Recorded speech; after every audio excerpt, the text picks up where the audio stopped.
The glass shattered before anyone saw it coming. One moment, Kim Jae-Won's whiskey tumbler was in his hand.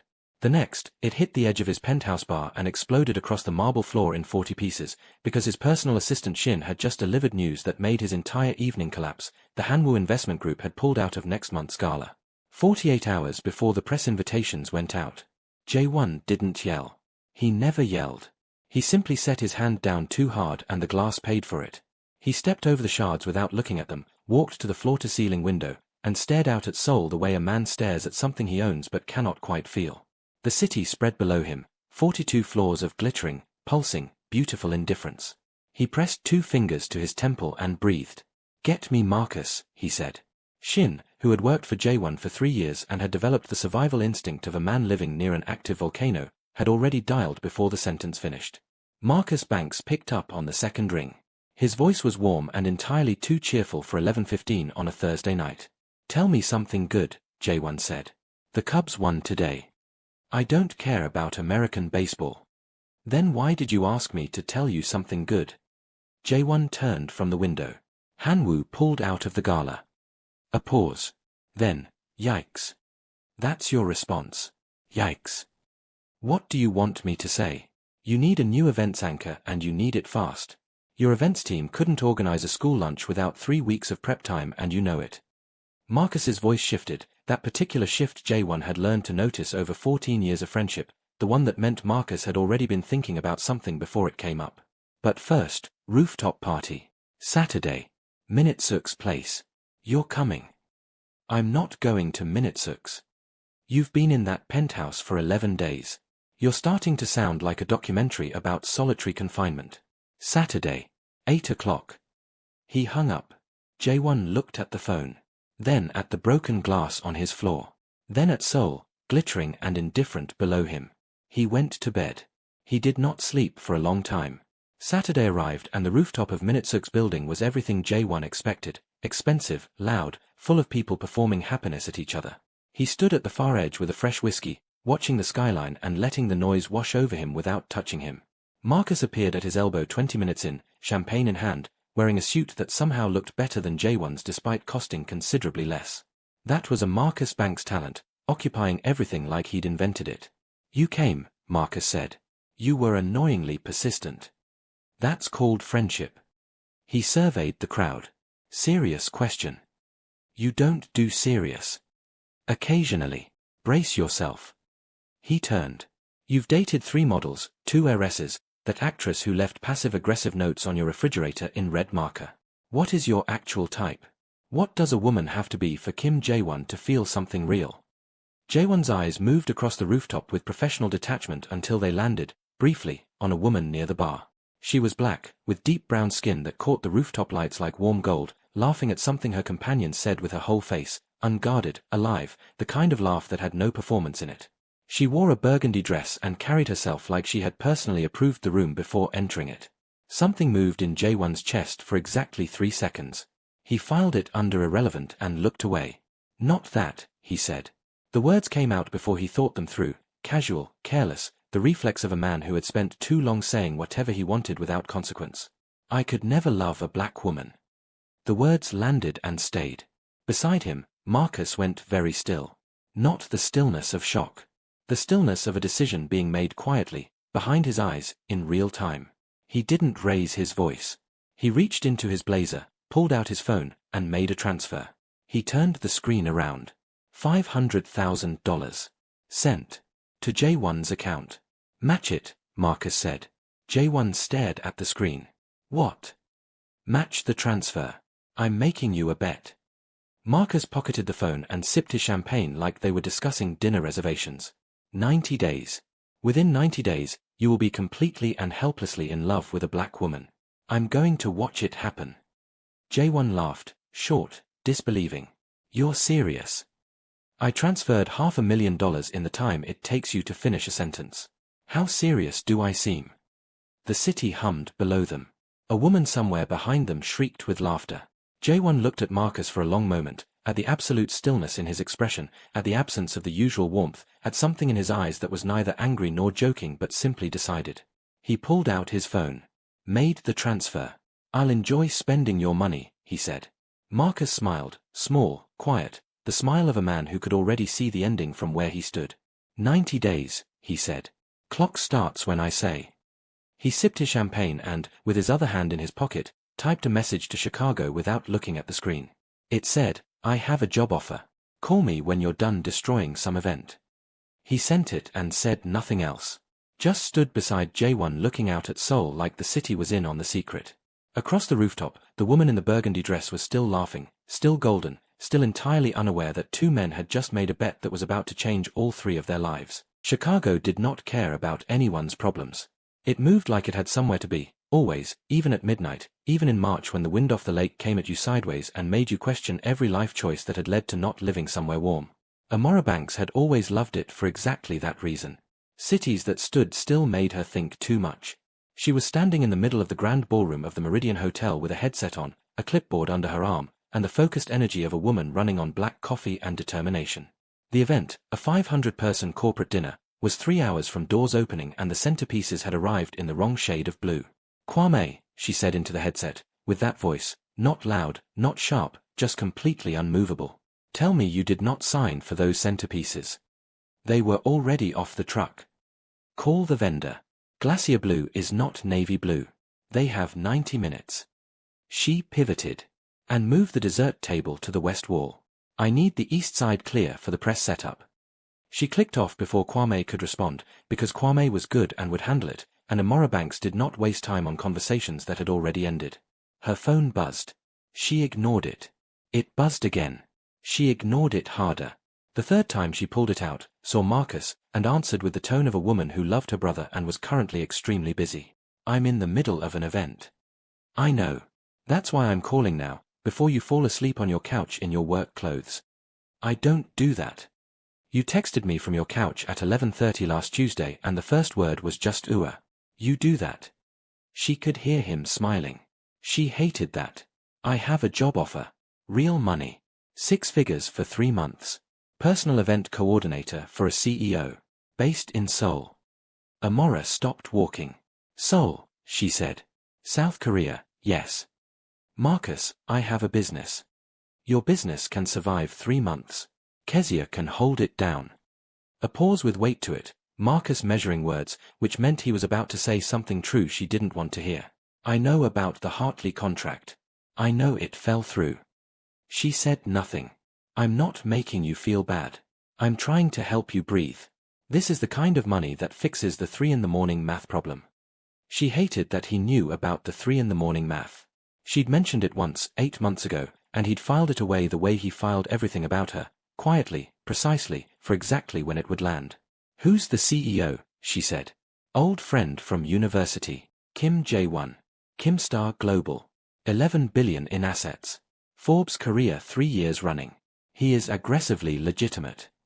She looked out at the ballroom. At the centerpiece situation being handled. At 500 people's evening being built by her hands. She thought about the Hartley contract. About the vendor who'd defaulted. About the spreadsheet she opened at 3 in the morning and closed without changing anything because the numbers were what they were. 6 figures, she said. Guaranteed.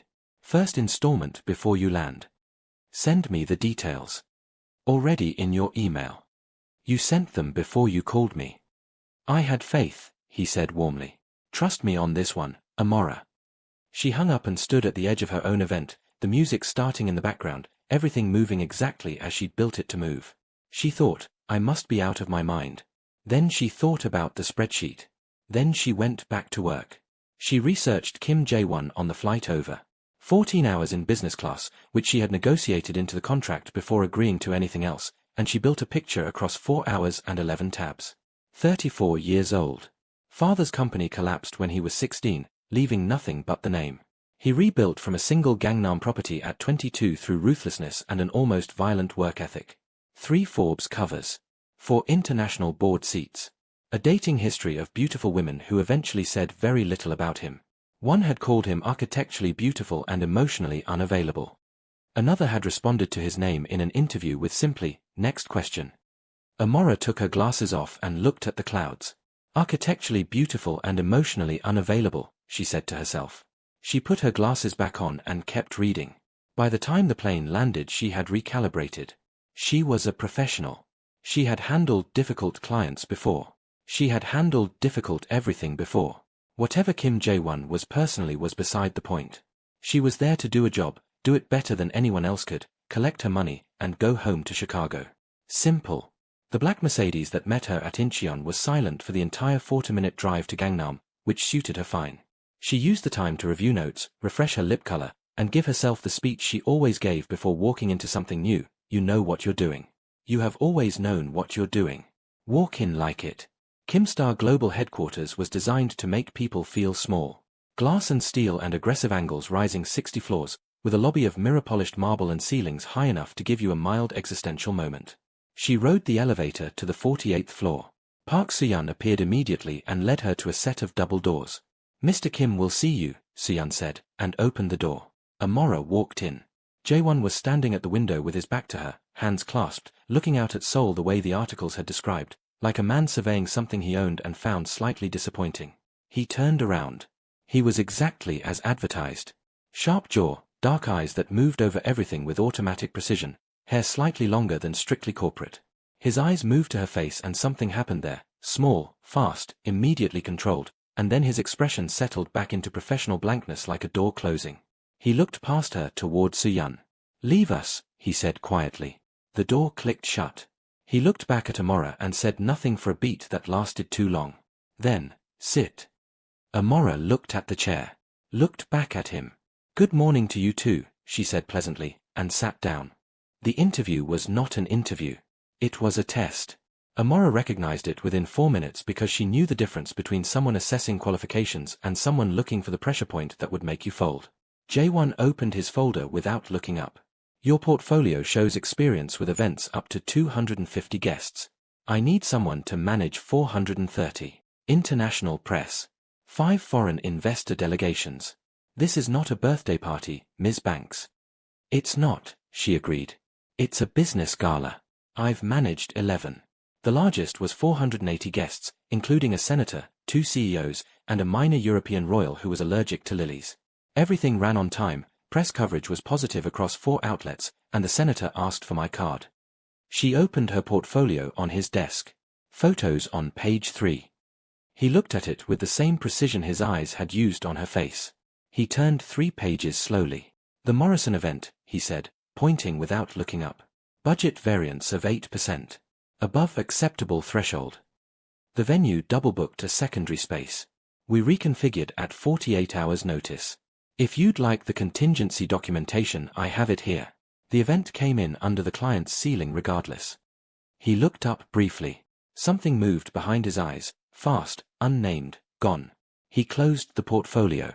"Your compensation package was agreed in the contract your assistant sent me. I'd like to renegotiate." "I wouldn't," she said pleasantly. "The terms are fair. I traveled a considerable distance on those terms and intend to honor the agreement I signed. If you want to add scope, we can discuss additional compensation. Otherwise the contract stands." The silence was full, the silence of a man accustomed to being the last word encountering someone who hadn't read that particular memo. "You can start Monday," he said. "I can start Thursday. I need 2 days to review your vendor relationships and event history before active planning." "Thursday," he said. She stood, collected her portfolio, and smiled at him, full, warm, the smile her mother said could stop traffic on the Dan Ryan Expressway. "Wonderful. I look forward to working with you, Mr. Kim." At the door she paused. "Your flight landed at 9:42, he said. "This meeting was at 10. You were 4 minutes late." She turned. "The building has 60 floors and your lobby has mirror floors. I was in heels." She paused. "I'll be on time Thursday." She left. Thursday arrived and Amara arrived with it, exactly on time, in a burnt orange blouse that had no business looking that good in a corporate building at 8 in the morning. She went directly to her temporary desk, opened her laptop, and began working before most of the floor had finished their first coffee. By 9 she had reviewed 3 years of vendor contracts. By 10 she had identified a cost inefficiency in the AV arrangements that had gone unnoticed since 2021. By 10:15 she had called the vendor, renegotiated, and had a revised contract pending. At 10:30 she appeared in Jae-Won's doorway, knocked on the open frame. He noticed the knock, filed it away, and said, "Do you have 5 minutes?" "3, he said. She placed a single page on his desk. Revised AV contract, 14% reduction, 23,001 saved per event. You spoke to the vendor this morning, he said. At 8:15. Same time zone. She folded her hands. I'd like approval to proceed. He approved it. Is there anything else? She asked. He almost said yes and didn't know why. No. She left. He sat in the quiet of his office and realized Amara Banks had, in one morning, made his entire events team look like they'd been asleep for 2 years. He should have found this irritating. He did find it irritating. He also found it, with great reluctance and significant displeasure, impressive. He called Marcus. She renegotiated the AV contract, he said. I know, Marcus said serenely. She texted you. She texts me work wins. It's a thing she does. A pause warm with restrained satisfaction. Day 4, Jae-Won. How are you doing? I'm fine. I called to update you on the event situation. You called because something is happening and you don't have words for it yet. Goodbye, Marcus. He hung up. Through the glass wall he could see Amara at her desk, on the phone, leaning slightly forward, writing something left-handed. She laughed suddenly, brief, real, not performed, and Jae-Won turned back to his screen. He was going to win this bet. He was absolutely going to win this bet. The second week he tried impossible deadlines. He moved the gala date forward 3 weeks and sent the revision to Seoul with Amara copied, and waited. She appeared in his doorway 38 minutes later with a fully restructured timeline, every major vendor confirmed, all calls already made. She stood across from him like someone who found the situation mildly amusing and was being professional enough not to show it. He looked at the timeline. He looked at her. The string quartet, he said, grasping. They're booked. Conflicting engagement. I found 2 alternatives, both available. Confirmations by tomorrow. Use neither. I've heard the second one play. And the first, she said. He had looked them up. They were excellent. He had no grounds. The first is acceptable. She nodded. I'll confirm them today. She left. He sat and admitted to himself, quietly, that he was running out of obstacles because she kept walking through them like they were made of paper. The third attempt was the venue walkthrough. He announced via Seoul that he would personally attend on Wednesday.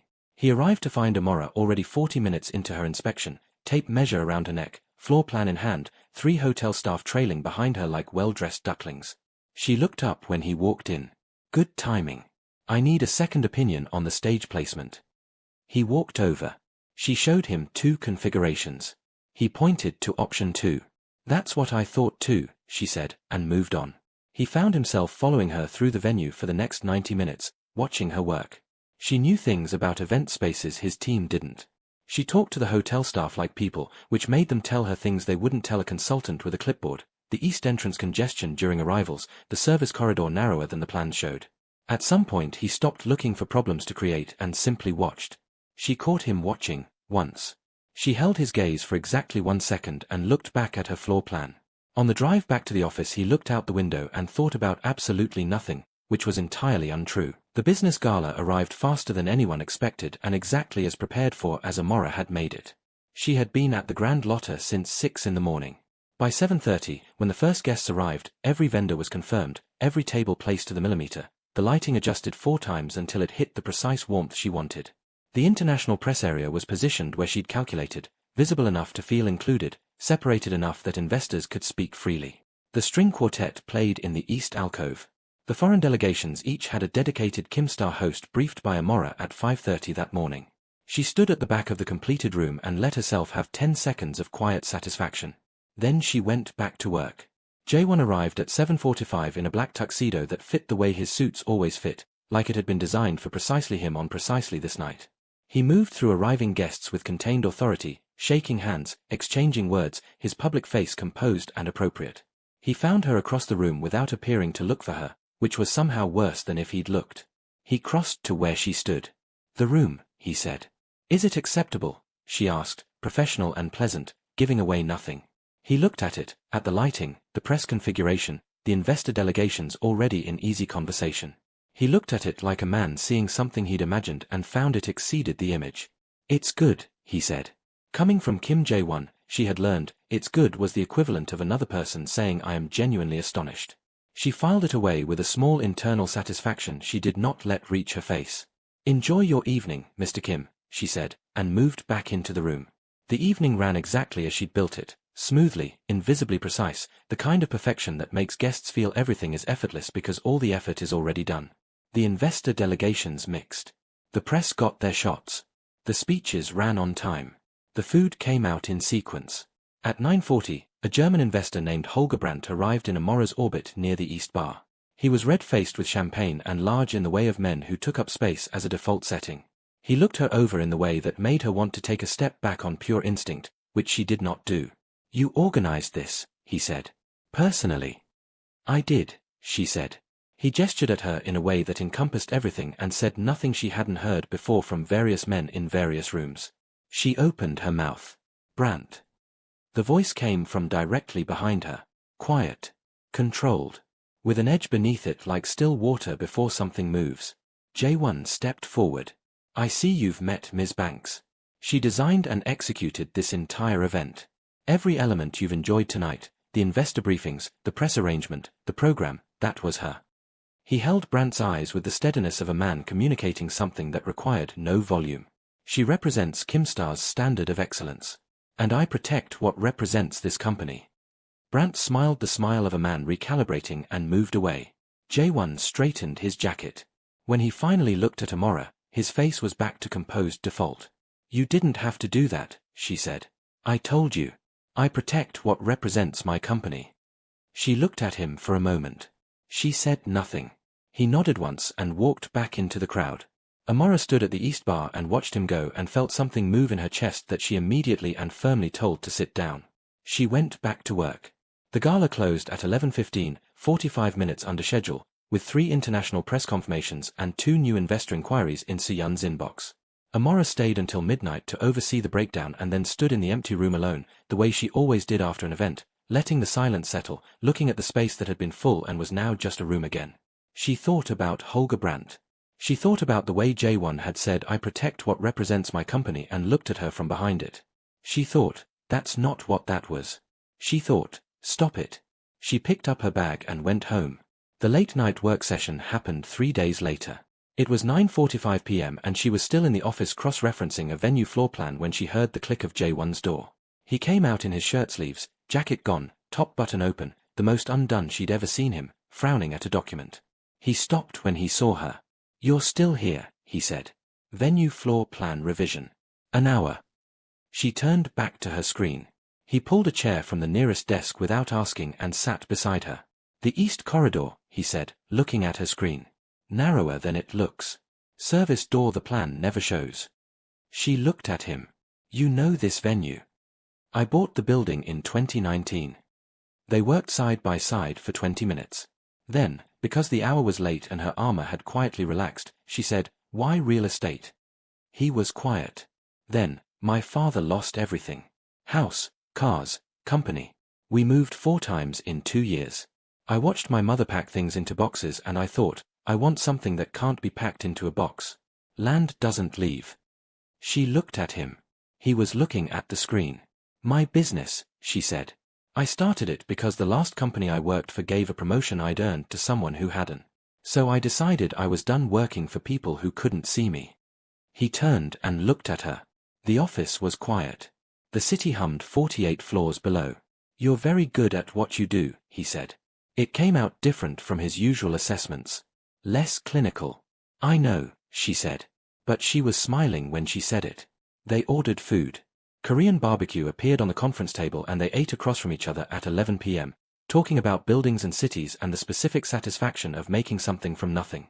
Jae-Won laughed twice, genuinely, and both times looked briefly startled by the fact.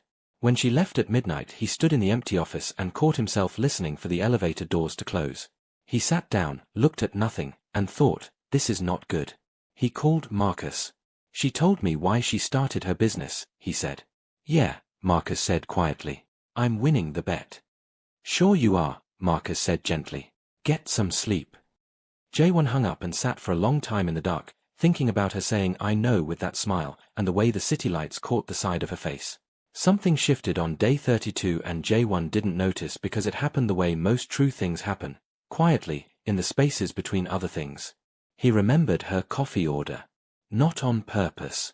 He'd heard her tell Seoul once, oat milk, no sugar, 1 espresso shot, very hot, and the information had installed itself in his brain with the permanence of a contract clause. On day 32 he was walking past the cafe and he ordered it without thinking and set it on her desk. She looked up from her laptop. Looked at the coffee. Looked at him. Oat milk, no sugar, he said, like a man reporting the weather. You told Seoul last Tuesday. Thank you, she said carefully. He walked back to his office. She stared at the coffee for a long moment, then texted Marcus, he remembered my coffee order. Marcus replied in 4 seconds, day 32. We're on schedule. She texted back, on schedule for what? He replied with a smiley face and went quiet, which was more unsettling than anything he could have said. The car appeared on day 35. It rained with the specific commitment of a city that had decided to be done with subtlety. She came out at 7 p.m. to find a black Mercedes idling at the curb. The driver lowered his window. Ms. Banks. Mr. Kim arranged a car. She stood on the wet pavement. She looked up at the Kimstar building. Then she got in. She did not text Marcus about the car because she could already hear what he would say and did not need it in writing. At her apartment she told herself it was practical. He was a CEO. She was a company asset technically. It was raining. She believed about 30% of this. On day 38, Jae-Won resolved a vendor problem before she reported it. She'd been quietly managing a catering contractor staffing shortage, not escalating because it wasn't there yet. She arrived Thursday morning to a confirmation email. She walked straight to his office. The catering contractor, she said from the doorway. He looked up. Resolved. How did you know? Call with their managing director on Tuesday. He mentioned it. He paused. I supplemented. She stood in the doorway. Thank you, she said. She went back to her desk and thought about the word supplemented, the careful choice of it, the way it gave her the credit, the way it made itself invisible. She called Kezia in Chicago at lunch, stepping into the clear Seoul afternoon. He's doing things, she said. What kind of things? Kezia said. Small things. Coffee. A car when it rained. He fixed a vendor problem without making it a thing. Amara. Those are not small things. Those are specific things done by a person paying specific attention.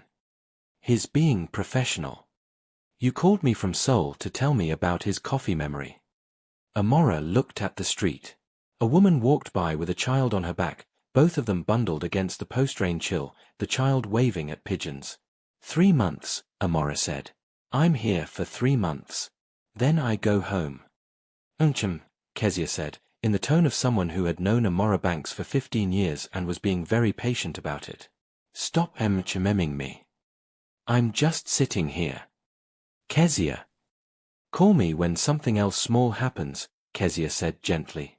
Amara hung up and stood in the Seoul afternoon and realized she had not thought about Daniel in 11 days.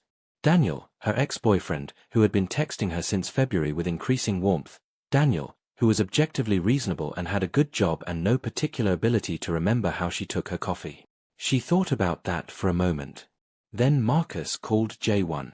It was dinner, Friday, Itaewon, Marcus appearing in Seoul under the guise of business, which they both maintained by unspoken agreement.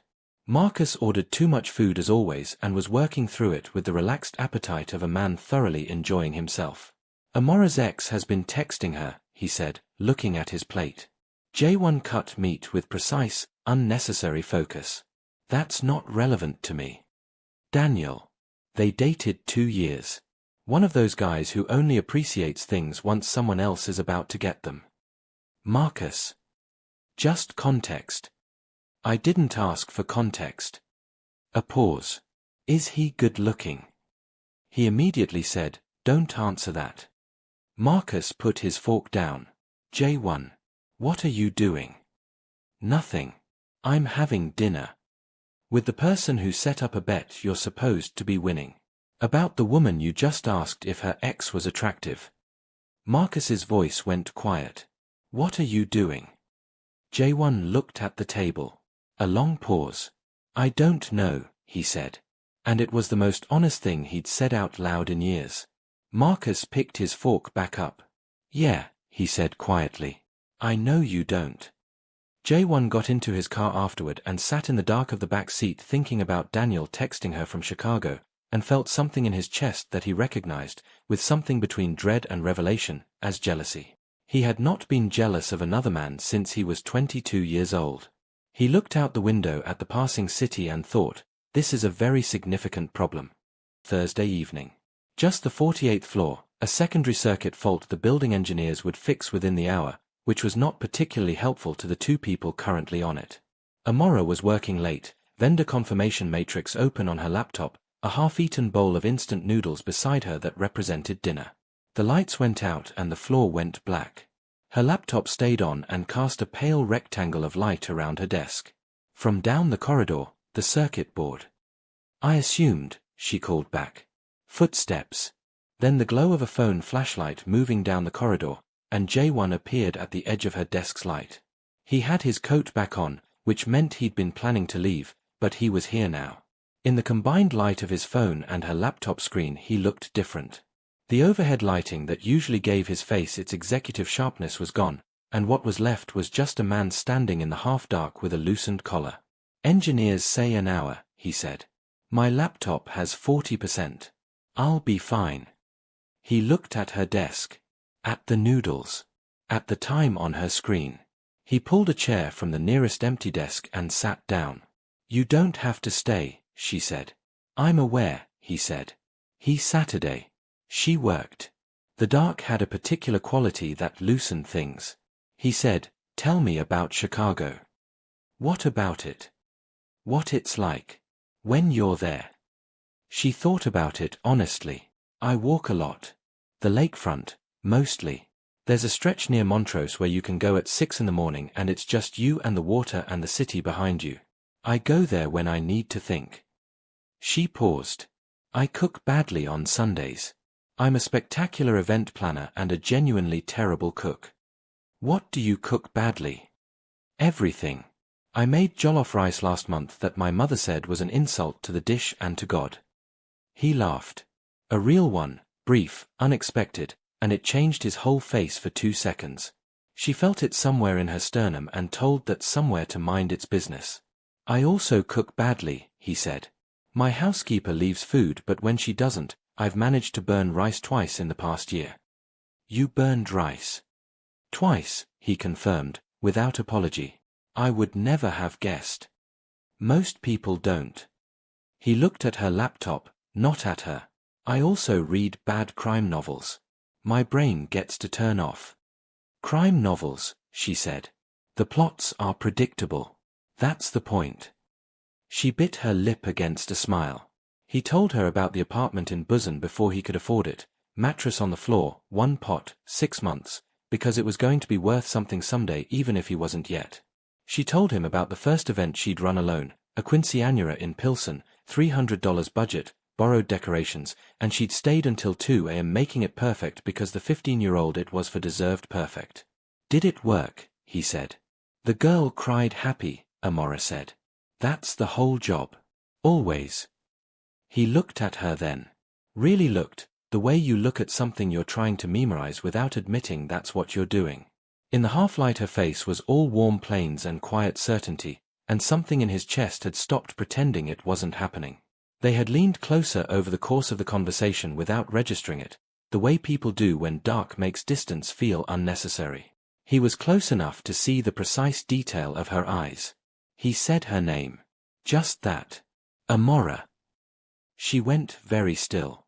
The word sat between them like a door being tested. He leaned forward, almost involuntary, and she didn't move back, and for exactly 2 seconds the gap between them was nothing, was the space where something was about to happen and both of them knew it. He pulled back. He stood, the chair scraping slightly, breaking something that closed back just as fast. This is a mistake, he said. Low and controlled, and it cost him something. She stepped back, 1 step, measured, her expression unreadable in the specific way of someone reading everything and showing nothing. Okay, she said quietly. He walked back to his office without looking at her again. She heard the door close. She stood at her desk and breathed, 1 long, slow breath, like someone who'd been holding it for a while. The lights came back on at 10:52. She packed her bag and took the elevator down alone. In the lobby she nodded to the night guard and walked into the Seoul night, and the cold air hit her face like something clarifying. She did not text Marcus. She did not text Kezia. She sat in the back of a cab and let herself, privately, feel the full weight of her name said in a dark room by a man who had pulled back from it. She thought, this is exactly what I was afraid of. She thought, get it together. She got it together. He called Marcus at midnight. Marcus picked up on the first ring, which meant he'd been awake, which meant he'd been waiting. I think I'm in trouble, Jae-Won said. Marcus didn't gloat. He said simply, tell her the truth. All of it. The bet, where it started, what it's become. She'll never forgive me. Maybe. Maybe not. But the alternative is you said it wasn't a mistake when it wasn't. Jae-Won sat in his penthouse looking at the city. I don't know how to do this, he said. I know, Marcus said, not unkindly. Get some sleep. Jae-Won put the phone down. He did not sleep. Amara found the document on a Tuesday morning. It wasn't dramatic. She was at Sehyun's workstation, pulling a vendor file from the shared drive while Sehyun was in a meeting, when she saw a subfolder labeled MBJW, ref she'd never noticed before. She almost didn't open it. She opened it. A single document. 2 transfer records of $500,000 each, with a note field that said, 90-day terms MB initiates subject, A. Banks. She read it twice. She closed the folder. She sat at Sehyun's desk while the world reorganized itself around a new piece of information, everything shifting, the last 6 weeks replaying in fast forward with a different frame around them. The coffee order. The car. The catering contractor. The dark office. His voice saying her name. She went to the bathroom. She ran cold water over her wrists the way her grandmother had taught her to do when her brain was moving too fast, and she looked at her own face in the mirror and thought, okay. Think. She came back out. She worked through the rest of the afternoon with complete, unassailable professionalism, because she was Amara Banks and she did not break in public, and because she needed time to be sure before she did anything with it. She called Marcus at 6 p.m. from the parking garage. He picked up. Before he could say anything, the bet. A different silence from any she'd heard from him before. Amara. Tell me all of it, she said. Her voice was calm. She had made it calm. He told her. The rooftop, the words Jae-Won had said, the transfer, the decision to set up the job offer as the mechanism. His voice was even and honest and made no excuses. When he finished there was a long silence. You used me, she said. Not loud. Just clear. I used a situation I believed in. I chose you because you're the strongest person I know and I knew you could handle him. A pause. That doesn't make it clean. I know that. Did he know it was me? When he made the bet? No. He didn't know until you walked in. She stood in the parking garage and looked at a concrete pillar. Was any of it real? She said. And her voice did something at the end she didn't intend, something small and unguarded that she immediately wished back. Amara. The way that man has been looking at you for 6 weeks. I need to go, she said. Please don't. Marcus. I need to go. She hung up. She stood there another minute. Then she went back upstairs and spent the remaining 2 hours of her day being impeccably professional, thinking about nothing except the task in front of her, which was the only way she knew how to get through the next few hours without deciding something she hadn't finished thinking through. She went home. She did not eat dinner. She sat on her couch and thought about $500,000 and 90 days and her name in a note field in a document she was never supposed to see. She thought about the coffee, the car, the almost kiss in the dark. She thought, was any of it real? She sat with that question for a long time. She did not sleep. She was professional the next morning because she had decided to be. She arrived at 8:30. She said good morning to Sehyun. She reviewed the gala timeline, sent 2 vendor confirmations, responded to emails with detailed efficiency. Jae-Won came in at 9. He said good morning. She returned it. Their eyes met for the usual professional second. Nothing different. Nothing to see. Inside, she was a controlled burn. The question that kept circling was the one she'd asked Marcus. Because the answer mattered, not to her performance, not to the gala, but for the reason she would rather not have had at this particular moment. The kind of reason that arrived without being invited and then would not leave. She liked him. She had spent considerable energy not saying that to herself. But alone, honest, she allowed it. She liked the way his brain worked. She liked that he'd stood in front of Holger Brandt with that particular quiet authority. She liked the dark office and the way he'd said her name and the fact that he'd pulled back because he thought it was wrong and not because she wasn't worth it. She liked him. And he had made a bet about her. She held both things and did not try to resolve them. On day 61, 6 days before the gala, Jae-Won appeared at her desk and waited while she finished a vendor call. Then, walk with me. They went to the rooftop terrace. Clear afternoon. Seoul in every direction. He stood at the railing and was quiet. Then, I owe you something. You owe me many things, she said calmly. Which one? He looked at her. You know, he said. Not a question. I know, she said. He turned back to the railing. I said something unforgivable at a party. Marcus made a bet to confront me with my own ignorance. He was right to. He paused. I didn't know it was you when I agreed to it. That's not an excuse. I'm telling you the sequence so you have the truth. And the rest, she said. The coffee, the car, the gala. Real, he said. He looked at her directly. Every part of it. The work, real. The respect, real. Everything else, also real. She looked out at Seoul. A plane crossed the sky. You bet on me, she said. You reduced me to a wager before you'd met me. Because of what I look like. Yes, he said. No deflection. And now you're telling me it became real. She turned to him. Do you understand what it costs a person to be told they were someone else's test case? Yes. His jaw tightened. I'm not asking you to carry it. I'm telling you the truth because you deserve it. What you do with it is yours. She looked at him for a long time. He held it, didn't look away, didn't smooth it over. Then, I need to think. Okay, he said. She walked back inside. He stayed at the railing and breathed through something that felt like being turned inside out and shown to yourself. If this story has you hooked, you won't want to miss what comes next. Part 2 is on the way. Make sure you're subscribed so you don't miss it. The best is yet to come.